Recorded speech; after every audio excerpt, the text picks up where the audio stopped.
réaction d'Ousmane Diagne après son limogeage à la tête du ministère de la Justice et c'est acté, c'est fait. Le ministre Ousmane Diagne ou alors l'ex-ministre réagir par rapport à nana xamni tam non la ko dal jëlé ci poste ministère de la Justice. Donc l'ex-garde des Sceaux a tenu à adresser ses remerciements au président de la République Bassirou Diomaye Diakhar Faye ainsi qu'à son premier ministre Ousmane Sonko pour la confiance placée en lui. Alors donc je cite exactement son texte. Je voudrais au terme de ma mission à la tête du département de la justice les remercier pour cette marque de confiance que je mesure à sa juste valeur.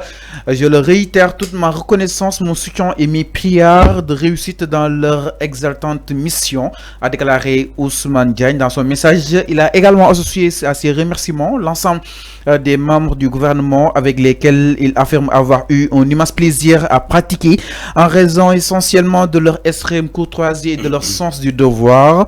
Par ces mots, Ousmane Diagne clôt ainsi son passage à la tête du ministère de la Justice. Alors, enfin, dem bi rafet na trop moom franchement. waaw ñoom ñaari yëpp. D'ailleurs ñoom ñaari yëpp. Non, Ousmane Diagne laa bëgg ñoo enfin. Ousmane franchement. dem bi rafet na trop kaddu mu yëkkati sant na gërëm na bu baax a baax Ousmane Sonko président Bassirou Diomaye Diakhar Faye donte à un moment donné yëf yi corsé woon na lool quoi comme bien sûr manifestation victime yeeg yooyu noonu mais daal sant na leen daal gërëm na leen si opportunité bi nga xam ni itam jox nañ ko waaye itam équipe bi nga xam ni itam doon na liggéey ak moom naka na ko daal di jàngatee. oui dama doon ne ñaar yi sax seen dem bi rafet na que ça soit maître Ousmane Diagne que ça soit maître Jean-Baptiste Tine. ñoom ñëpp ils ont adressé des lettres ouvertes au gouvernement. waaye di leen remercier ci seen collaboration di leen remercier aussi d'être choisi à la tête de ces ministères là. mais bu fekkee seen dem bi ñaaw na duñu adressé ay lettres mel noonu man maître Ousmane Diagne je l'aime beaucoup dama ko bëgg. de maa ngi dégg. je l'aime beaucoup Ousmane Diagne. de maa ngi dégg ñoom Karim naan est-ce que ñoom démissionné ñu bu yàgg ñoom sax dem ba ko. non non xamal loolu manipulation la. Karim sama xarit la bëgg naa ko lool. ñu ngi koy ziar Karim kurum xaak. na bàyyi loolu ban démissionné bu yàgg. mais loolu am na ñu koy avancé am non man gëwuma loolu ay démissionné nañu bu yàgg. si bàyyi leen aussi di ut ay lay. Comment un ministre peut démissionner et ne pas le dire lan moo ko tënk. Vous croyez que dañoo démissionné bu yàgg ñu adressé ces lettres là te waxuñu ko ñun ñoo jël suñu volonté de partir. Ouais mais waaw mais question léegi Ousmane Diagne lan moo ko tënk di ne Sénégalais yi man maa jël ambition kii nii sama comment dirais-je sama décision partir. di ministre pression bi la mënta antanatul wala. non ça peut être les deux à la fois mais nañu wàññi manipulation bi tuuti loolu laay ñaan sénégalais yi nañu wàññi manipulation bi tuuti dañu ne dañoo def remaniement ministériel jëlee leen fii remplacer leen ay sénégalais taxaw di naan est-ce que ñoom démissionné nañu bu yàgg xam nga loolu boo koy def loolu manipulation la quand même. Mon ami Karim ça aussi quand même. Donc je crois que amul solo. dem bi rafet na. Ils ont salué. yow sànq lire nga lettre bi. lan moo si ñaam. gis nga si lu ñaaw dara ñaaw aussi donc ñoom seen diggante ak Ousmane Sonko ak Diomaye dara ñaaw aussi wa ilaa sénégalais nañu bàyyi manipulation bi. waaw nañu rafetal rek sénégalais moo bëggul gis lu baax ñii dem nañu bind nañu ay lettre di rafetal sénégalais bëgg noo kut ka kut il faut que mu ñaaw non bàyyi leen seen yi dara ñaawul seen diggante. moo tax ma ne man le magistrat qu'il est Ousmane Diagne je l'aime beaucoup dama ko bëgg parce que dafa yaru moo tax ma ne ko magistrat bi mu nekk di subir pression mais quand il a accepté d'être ministre c'est là où les problèmes ont démarré il faut pas être en pression alors que le ministre doit être en pression. dafa attaqué ndox nu ne baalu ko ak. non je l'aime beaucoup man attaqué wu ma ko. man ci ay non déedéet dama ne d'accord ma ci ay waxam c'est ce que j'ai dit d'accord ma ci ay waxam c'est pas des attaques Fallou toi aussi yow nga wax say wax ma ne la d'accord ma ci est-ce que attaqué naa la non attaqué wu ma la dama ne tout simplement man d'accord ma ci li nga wax c'est ce que j'ai dit je ne suis pas d'accord de ce qu'il a répondu à l'Assemblée nationale loolu kese laa wax d'accord ma mais attaqué wu ma ko de parce que je sais que c'est un bon magistrat c'est une bonne personne. c'est une bonne personne Ousmane Diagne.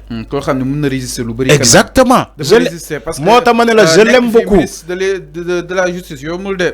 exactement moo tax ma ne la bi Arfan. moo tax ma ne la je l'aime beaucoup maître Ousmane Diagne. ay kaddu yi nii laa mën a témoigner ci moom.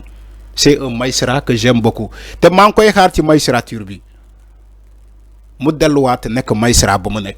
je l'aime beaucoup en tant que magistrat. voilà.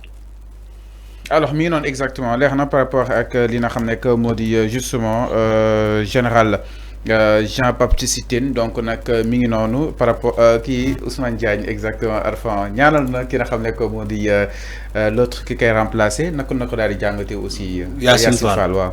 oui Yacine Fall ñu ngi koy ñaanal donc voilà ci fonction yi. ok.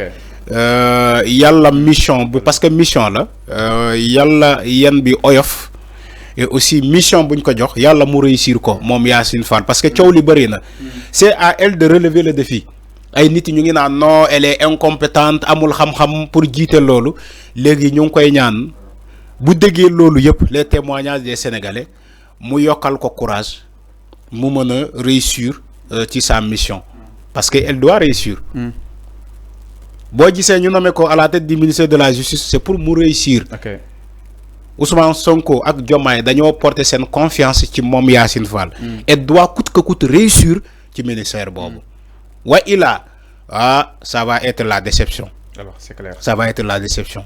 parce que sénégalais ñu ngi koy xaar. waay ñu ngi koy xaar à tout prix elle doit réussir. takku neen ba dëgër. waay ça il faut même pas chercher de midi à 14h. elle doit réussir à tout prix. voilà c'est ça.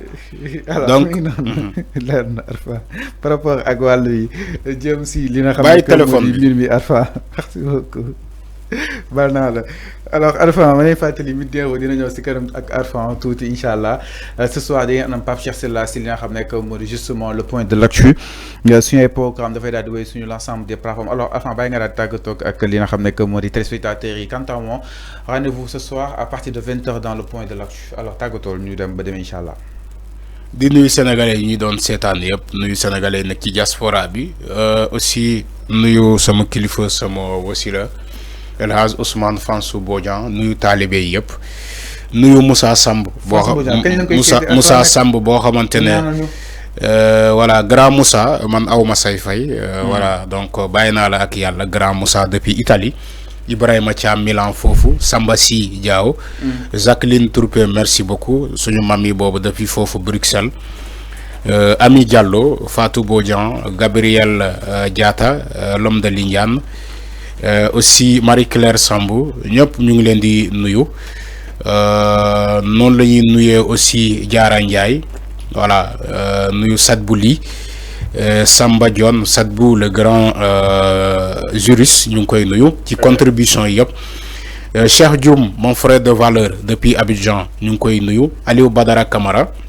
merci à vous aussi Aline Badara nuyu aussi ñëpp voilà Omar Mané merci Omar ñu ngi lay nuyu di la jaajëfal di leen jox dig daje suba ci beneen numéro incha allah.